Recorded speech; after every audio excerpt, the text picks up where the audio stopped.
salut tout le monde, c'est Ghost. Bon, je sais, cette vidéo arrive un peu tard, mais bon, mon planning a été un peu chamboulé, et puis comme on dit, mieux vaut tard que jamais. Bon, cette vidéo, c'est pas du tout un cours de japonais classique, c'est vraiment une vidéo qui s'adresse à ceux qui parlent très peu, voire même pas du tout le japonais, afin de vous apprendre vraiment le strict nécessaire à savoir, afin de vous débrouiller quand même un minimum pendant vos vacances au Japon. Parce que bon, les mini dictionnaires à 32 € et les lexiques de 15 pages à la fin des guides de voyage, personne les utilise.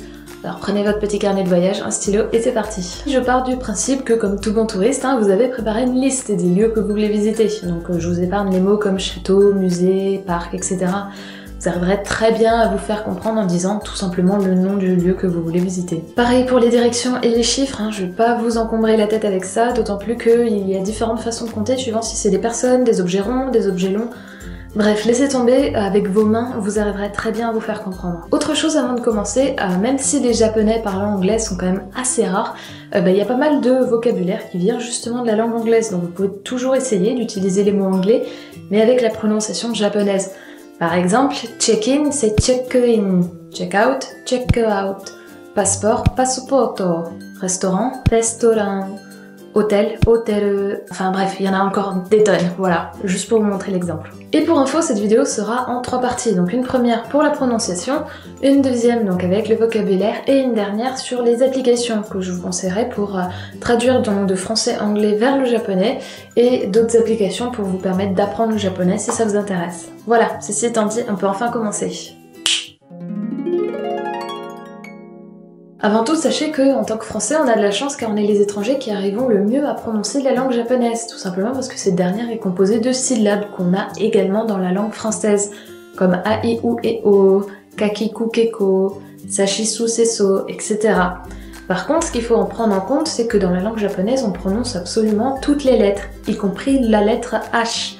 Donc par exemple, la ville où il y a l'aéroport à Tokyo, c'est Haneda avec un H, donc c'est bien Haneda et pas Haneda comme on prononce souvent à défaut. Pareil avec les doubles lettres, il faut bien toutes les prononcer et d'ailleurs parfois elles apparaissent avec un accent circonflexe.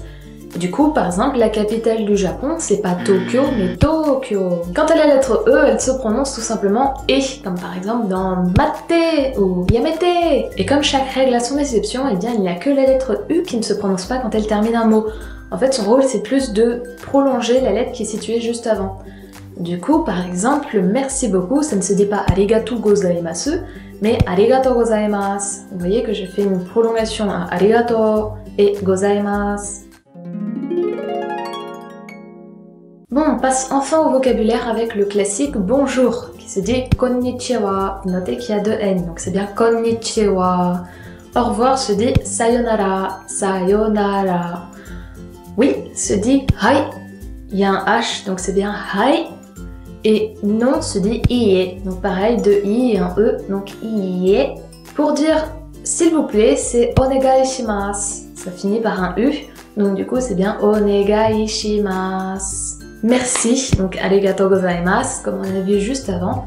Et pour dire excusez-moi, c'est sumimasen, sumimasen, que vous connaissez déjà si vous avez déjà vu mes anciennes vidéos. Et ce cas-là, donc vous pouvez l'utiliser autant pour interpeller quelqu'un que pour vous excuser.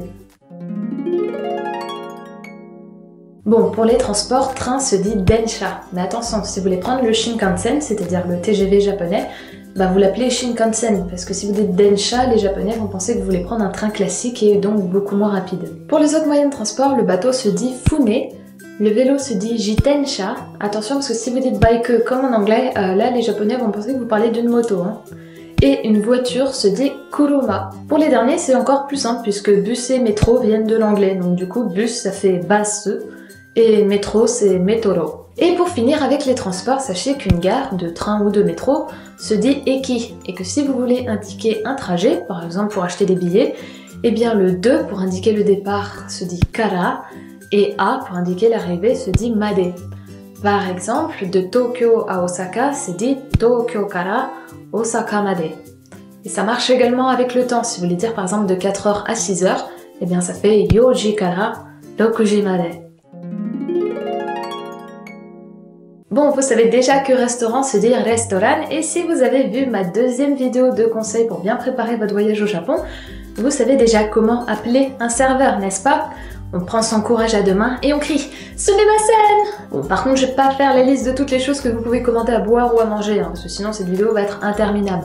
Par contre, je peux vous apprendre comment dire que vous ne mangez pas quelque chose. Par exemple, si vous êtes végétarien, musulman ou même allergique à un aliment en particulier, il suffit de dire nanana o tabemasen. Par exemple, la viande c'est niku. Bien, vous pouvez dire du coup niku o tabemasen ou buta o tabemasen, inu o tabemasen. Ça va, je plaisante. Et si vous souhaitez demander l'addition, oui, je vous le précise parce que les mimes à la française, ils comprennent pas. Donc ça se dit reshito onegai shimasu. Donc onegai shimasu, vous savez maintenant que ça veut dire s'il vous plaît.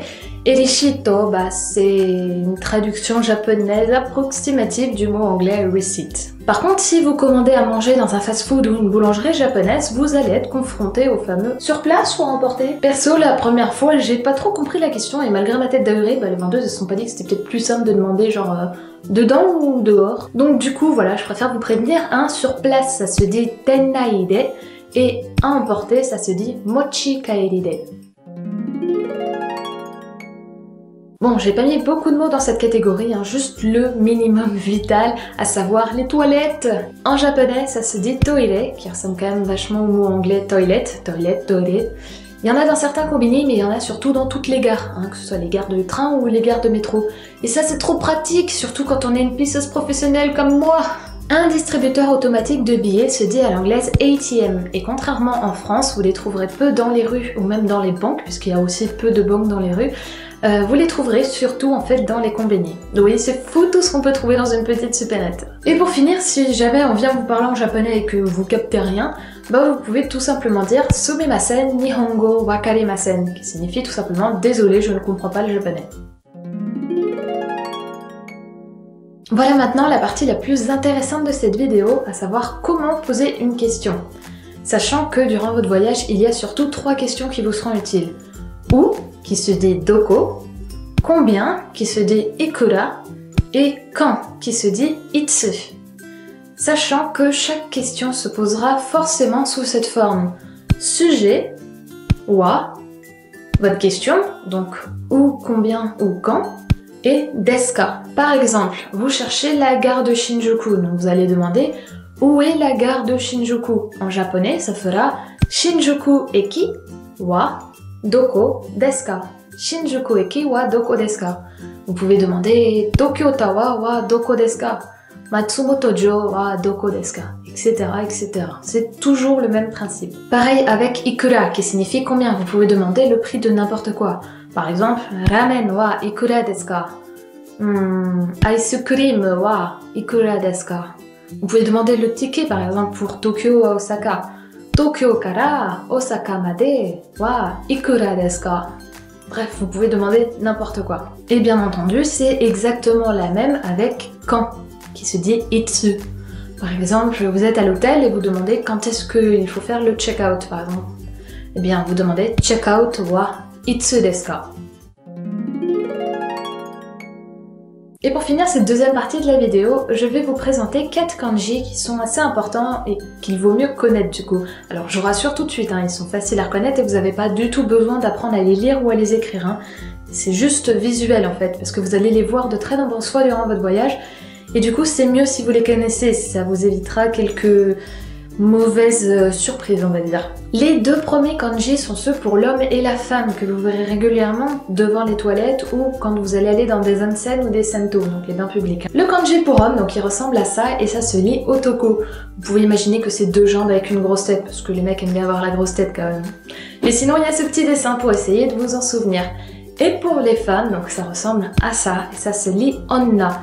Vous voyez que c'est un kanji quand même vachement plus fin et un peu plus élégant quand même. Les 2 autres kanji, c'est pour dire entrée et sortie, que vous retrouverez énormément dans les gares, musées et autres endroits de ce genre. Le kanji pour entrée donc ressemble à ça et se lit iriguchi. Vous voyez qu'il est composé de 2 symboles. Le deuxième, qui ressemble donc à un carré, c'est en fait le kanji pour la bouche. Donc en gros, entrée et sortie, à chaque fois c'est genre bouche d'entrée et bouche de sortie. Le premier donc symbole devant la bouche, ça ressemble à une flèche, un peu comme pour dire bah rentrer dans la bouche. Donc ça c'est le kanji pour dire entrée. Et pour finir le kanji pour la sortie, donc il ressemble à ça, il se lit deguchi. On retrouve encore une fois donc le kanji pour la bouche. Et celui devant, vous pouvez imaginer que le grand trait au milieu, ça représente une personne qui quitte une pièce pour aller dans une autre. Voilà. Et pour finir enfin cette vidéo, je vais vous présenter quelques applications gratuites qui pourraient vous être utiles. D'abord côté dictionnaire, je vous recommande l'application Imiwa si vous êtes sur iPhone et l'application English Japanese Translator si vous êtes sur Android. Et s'il y a des courageux parmi vous qui veulent apprendre le japonais, je vous conseille de télécharger l'application Obenkyo qui est de loin ma préférée. Elle vous permettra d'apprendre les hiragana, katakana, kanji, les chiffres, du vocabulaire et de la grammaire, tout de façon ludique. Et voilà, cette vidéo est enfin terminée. J'espère qu'elle vous a plu, qu'elle n'a pas été trop compliquée à suivre et surtout qu'elle vous sera utile. Si c'est le cas, comme d'habitude, je compte sur vous pour me soutenir et me mettre un petit pouce bleu. Je vous invite à vous abonner si ce n'est pas déjà fait et en attendant la prochaine vidéo, portez-vous bien. Tchuss!